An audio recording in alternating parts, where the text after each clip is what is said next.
Hey, welcome back to Carillon Historical Park here in Dayton, Ohio. Today we're going to talk about bicycles. And two of the world's most famous bicycle makers were the Wright brothers. They were here in Dayton, Ohio, along with the Huffman Corporation. Let's go get started. And here we are inside the Wright brothers' fifth and final bicycle shop. It was here that they generated all their money to afford their flight experiments. It was here that they sold spokes and sprockets and chains and inner tubes to make their livelihood. We also have a couple of bikes that were here that were built by the Wrights, and some that they sold just as part of their inventory. But the big bicycle collection that's here at Carillon Park is down the street. Let's go take a look at it.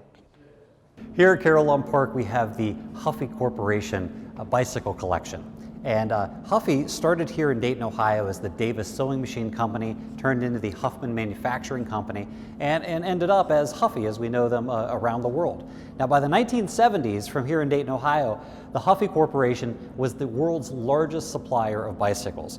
By the turn of the century, and that's the 19th into the 20th century, there were over 1,000 manufacturers in the United States that were making bikes. Now they were making mostly safety bicycles like these back here, where both wheels were the same size. But it didn't start there. It started in the early 1800s with something a little more scary looking, with a large front wheel. Now these were referred to as hobby horses or velocipedes or bone shakers, but they ended up being a little more refined than this as we get into the 1870s, 1880s, into what was known as the ordinary, the very elegant bicycles behind us with the very large front wheels to give you as much distance while riding them with every turn of the foot cranks below. So, but they look a little scary to get on and get off, but we're going to show you how to do that right here at Carillon Park, right outside. Alex, I was hoping you could share with us how to ride this. I would be happy to. This, in this particular case, is a high-wheel ordinary bicycle. These types of bicycles were really popular in the late Victorian period, from the late 1870s through the 1890s, and it looks a lot different than our bicycles of today.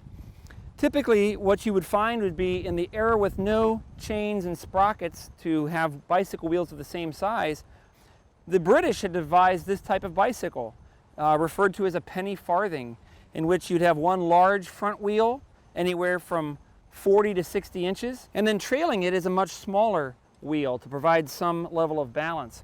And basically what happened is this, we would take this bicycle out into a nice long stretch, or an open area. On the back we have a footrest to provide some balance for my left leg as we start moving down the road. And then as I'm ready, I'll start providing some power here. When I'm ready to go, I put my body up on the seat of the bicycle and basically proceed to continue pedaling. As we continue to ride and decide we're nearing our destination, we begin to slow down. And we do that by braking the speed of the bike against the amount of power we're putting through our legs and through the pedals. We slow down, get to a good spot, and I dismount off of the side of the bicycle. One of the major obstacles for individuals riding these high-wheel bicycles was the unfortunate reality that often people would take a header, literally having an individual flying up off the seat over the front handlebars. And that would happen sometimes is simply due to the fact that they might hit a stone or a stick or some other little obstacle in the road. And when that happens, when the wheel strikes an obstacle in the roadway, the rest of the bicycle can very easily flip end over end, as you see here.